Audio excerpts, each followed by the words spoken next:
ഈശോ മിശിഹായ്ക്കും സ്തുതിയായിരിക്കട്ടെ.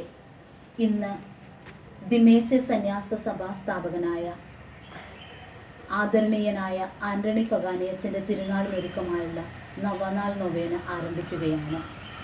1526 വെനീസിൽ ജനിച്ച് ഫ്രാൻസിസ്കൻ സഭാംഗമായി തീർന്ന പഗാനിയച്ചൻ ആ കാലഘട്ടത്തിൽ നിന്നും വ്യത്യസ്തമായ ഉപവിപ്രവർത്തനങ്ങൾക്ക് പ്രാധാന്യം നൽകുന്ന അമലോത്ഭവ മാതാവിൻ്റെ സംരക്ഷണയിലുള്ള ദിമേസ്യ സന്യാസിനികൾക്ക് രൂപം നൽകിയുണ്ടായി. ആധ്യാത്മിക ജീവിതത്തിൻ്റെ പൂർണ്ണതയും പ്രേക്ഷിത വേലയുള്ള തീഷ്ണതയും ഒത്തൊരുമിച്ചുള്ള പഗാനിയച്ചൻ്റെ ജീവിതം പ്രധാനമായും വിച്ചൻസായിലും പ്രാന്തപ്രദേശങ്ങളിലുമായിരുന്നു. ആത്മീയ ജീവിതത്തെക്കുറിച്ചുള്ള തൻ്റെ പ്രബോധനങ്ങൾ ഗ്രന്ഥങ്ങളായി രചിച്ച് ദിമേസ്യ സന്യാസിനികൾക്കും അൽമായ പ്രേക്ഷിതർക്കും പഗാനിയച്ചൻ പങ്കുവച്ചിരുന്നു. ദിമേസ്യ സന്യാസിനികൾക്കായി രചിച്ച ക്രിസ്തുവിൻ്റെ ആത്മാവുമായുള്ള വിവാഹം എന്ന ഗ്രന്ഥത്തിലെ ചില ഭാഗങ്ങളാണ് ഇന്നത്തെ ഈ ദിവസങ്ങളിലെ നൊവേനയിൽ ധ്യാന വിഷയമാക്കുന്നത്.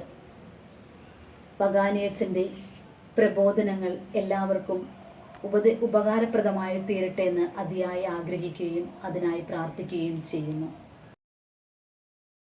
ഡിസംബർ 26 നൊവേനയിലെ ആദ്യ ദിനം. ഈ ദിനം നാം ധ്യാനിക്കുന്നത് പിതാവായ ദൈവം തൻ്റെ പ്രിയസുതനെ മനുഷ്യരക്ഷയ്ക്കായി ലോകത്തിലേക്ക് അയക്കുന്നു എന്നുള്ളതാണ്.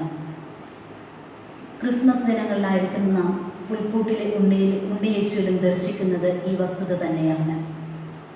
ക്രിസ്തുവിൻ്റെ ജനനം മാത്രമല്ല, ഈ ലോകത്തിലെ ജീവിതവും പീഡാസഹനവും കുരിശുമരണവും ഉദ്ധാനവുമെല്ലാം മനുഷ്യരക്ഷയ്ക്ക് വേണ്ടിയായിരുന്നു. ദൈവീക കൃപയിലേക്ക് മനുഷ്യമക്കൾ തിരിച്ചു വരണമെന്ന് ദൈവം ആഗ്രഹിച്ചത് ദൈവത്തിന് മനുഷ്യരോടുള്ള സ്നേഹം അത്രമേൽ അഗാധമായതുകൊണ്ട് മാത്രമാണ്. പിതാവായ ദൈവം തൻ്റെ മകനെ ഈ ലോകത്തിലേക്ക് അയച്ചു എന്നുള്ളതിൽ 3 വസ്തുതയാണ് പഗാനിയച്ചൻ നമ്മെ പഠിപ്പിക്കുന്നത്. ഒന്നാമതായി, ദൈവത്തിൻ്റെ അനന്തമായ സ്നേഹം.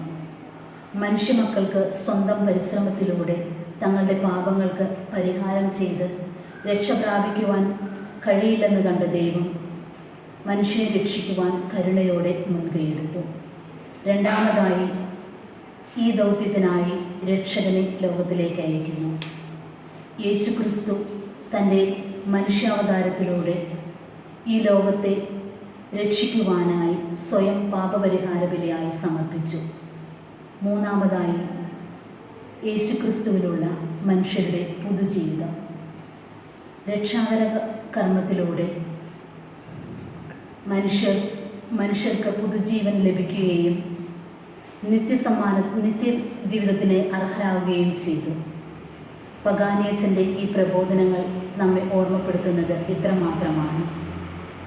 ദൈവിക സമ്മാനമായ രക്ഷാകര കർമ്മത്തിൽ വിശ്വസിച്ച് നിത്യജീവനിൽ പ്രാപിക്കുവാൻ സാധിക്കുമെന്ന പ്രത്യാശയിൽ ജീവിക്കുക.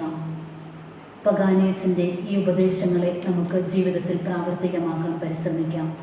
അമലോത്ഭവ മാതാവിൻ്റെ സംരക്ഷണം നമ്മുടെ ജീവിതത്തിൽ എന്നും ഉണ്ടായിരിക്കട്ടെ. അനന്ത നന്മയായ ദൈവമേ, അങ്ങേ രക്ഷാകര കർമ്മത്തിൻ്റെ യോഗ്യതയ്ക്കനുസരിച്ച് ഞങ്ങളുടെ ജീവിതത്തെ ക്രമപ്പെടുത്തുവാനും സ്വർഗത്തെ ലക്ഷ്യമാക്കി ജീവിതം നയിക്കുവാനും ഞങ്ങളെ ശക്തരാക്കണമേ. അങ്ങേ ദാസനായ പഗാനിയച്ചൻ്റെ ആത്മീയ ഉപദേശങ്ങൾ ജീവിതത്തിൽ പ്രാവർത്തികമാക്കുവാൻ ഞങ്ങൾക്ക് സാധിക്കട്ടെ. അങ്ങേ ദാസൻ ആന്റണി പഗാനിയച്ചൻ സ്വർഗത്തിൽ മഹത്വപ്പെട്ടിരിക്കുന്നുവെന്ന് ഞങ്ങൾ വിശ്വസിക്കുന്നു. ഈ ഭൂമിയിലും അങ്ങേ ദാസനെ മഹത്വപ്പെടുത്തുവാൻ കഴിയുന്ന അടയാളങ്ങൾ നൽകണമേ. ആമേൻ.